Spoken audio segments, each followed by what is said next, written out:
오늘의 심야 낭독을 시작하겠습니다.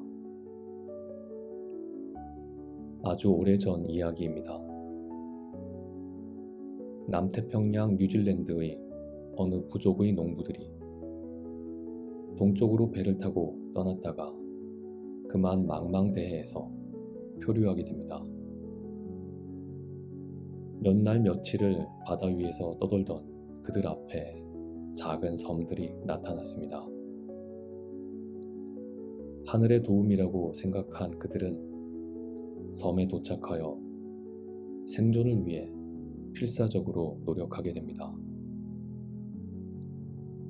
그러나 그들이 원래 살았던 따뜻한 뉴질랜드와는 달리 그들이 도착한 섬들은 남극에 조금 더 가까웠기에 더 춥고 토양 역시 매우 척박했습니다.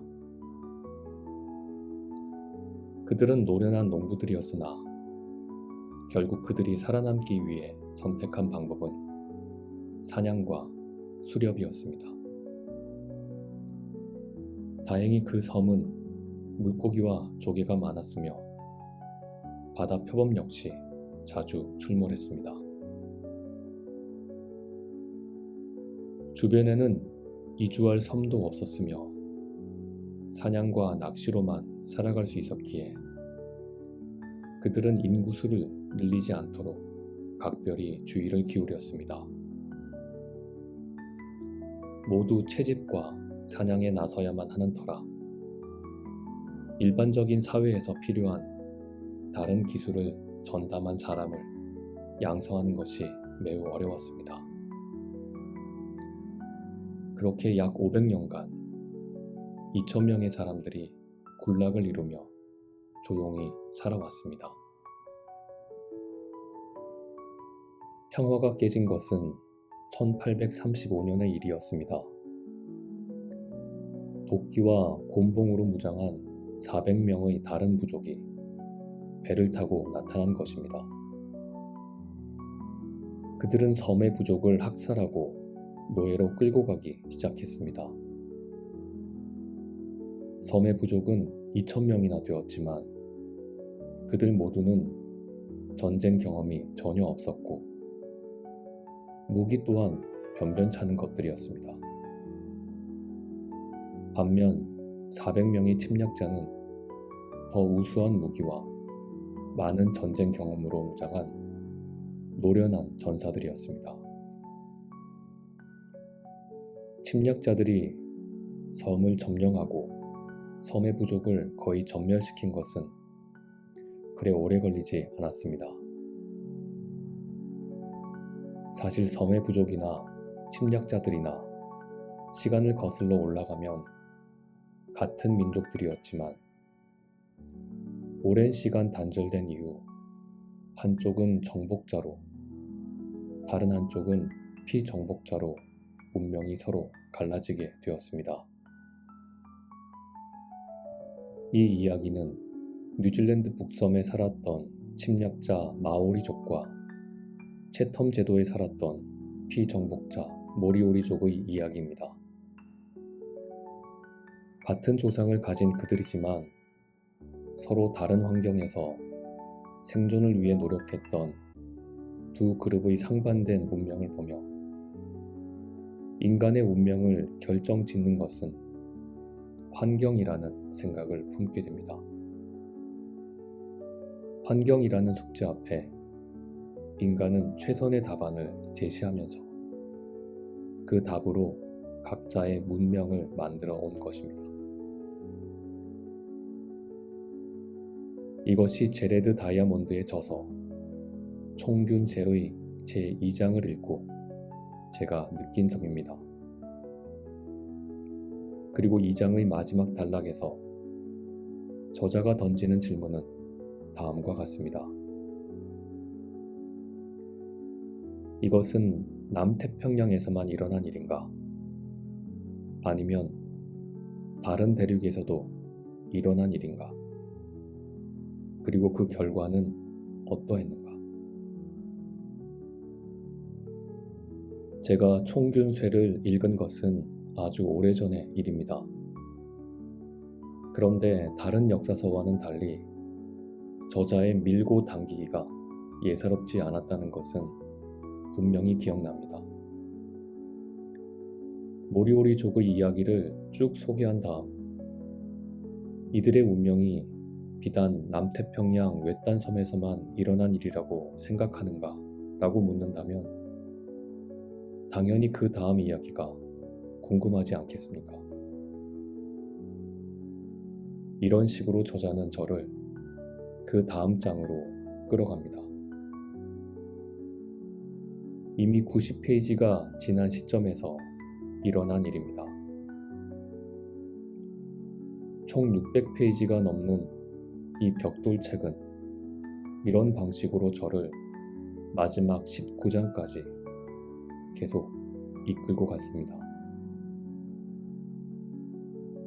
지인들로부터 총균세를 요약해달라는 요청을 가끔 받을 때가 있습니다. 저는 그럴 때마다 슬쩍 웃으며 그들에게 양해를 구합니다. 짧은 이야기를 한 토막 할 테니 그 이야기를 들은 다음 전체 요약을 하겠다고 말이죠. 그리고 총균세의 에피소드 중 하나를 소개합니다. 앞서 얘기한 모리오리족의 사례도 제가 즐겨 소개하는 이야기 중 하나입니다. 그리고 높은 확률로 이야기를 들은 사람들은 요약 대신 이야기로 쭉 풀어달라는 요청으로 그들의 마음을 바꾸곤 합니다. 총균세는 매우 매력적인 책입니다.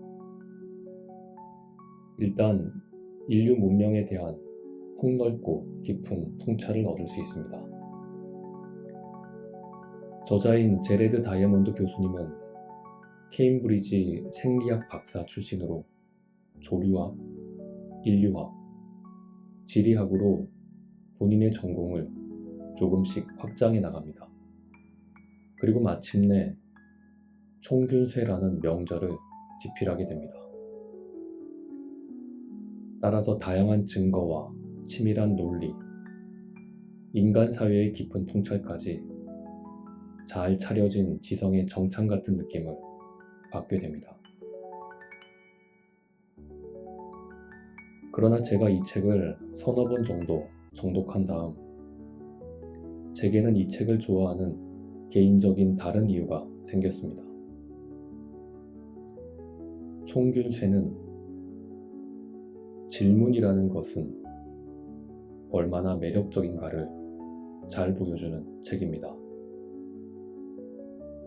사실 이 책은 어느 문명이 다른 문명보다 왜 발전의 속도가 더 빨랐는가라는 질문으로 유명합니다. 그리고 책 속에는 그 다음으로 이어지는 수많은 질문들이 이어집니다. 흔히 우리들은 책의 내용, 즉 답변에 집중을 합니다. 읽고, 요약하고, 암기합니다. 그러나 저는 다이아몬드 교수님의 질문이 더 흥미롭습니다. 그는 대체 어떻게 이런 질문들을 생각해낼 수 있었을까요? 프랑스의 철학자 볼테르의 명언, 그 사람의 답변으로 그를 판단하지 말고 그 사람의 질문으로 그를 판단하라 라는 말을 저는 참 좋아합니다. 대한민국에서 태어나 교육을 받은 사람으로서 우리 모두는 답변에 집중합니다. 한 줄로 요약해달라고 하며 결론이 뭐냐고 재촉합니다. 좋은 질문은 문제를 정의하고 답을 찾는 방향을 설정하며 그 과정을 통해 더 나은 통찰을 얻게 만듭니다. 다이아몬드 교수님의 질문은 단순히 과거를 설명하는 데 그치지 않고 우리의 현재를 반추하게 하며 미래를 설계하는 데 도움을 줍니다. 그 질문은 우리가 기존의 틀을 넘어 새로운 가능성을 모색하게 도와줍니다. 책을 덮으며 저는 이런 생각을 해봅니다. 답이 무엇인지 바쁘게 고민하고 살아갈 때 오히려 잠시 멈추고 지금 내가 고민하고 있는 질문이 적절한 것인가를 돌아봅니다. 어쩌면 답이 아니라 질문을 찾아야 하는 시간일지 모르겠습니다. 오늘의 문장을 읽겠습니다. 제레드 다이아몬드 교수님은 서문에서 이렇게 묻습니다. 이 책은 지난 1만 3천 년 동안 인류가 겪은 역사를 간략하게 되짚어보려는 시도이다. 이 책을 쓰게 된 동기는 하나의 의문에서 비롯되었다. 왜 역사는 대륙마다 다르게 전개되었는가? 낭독을 마칩니다. 언젠가 제레드 다이아몬드 교수님을 만나면 저도 묻고 싶습니다. 무엇이 교수님으로 하여금 이 거대한 질문을 던지게 만들었습니까? 오늘도 수고 많으셨습니다. 좋은 밤 되십시오.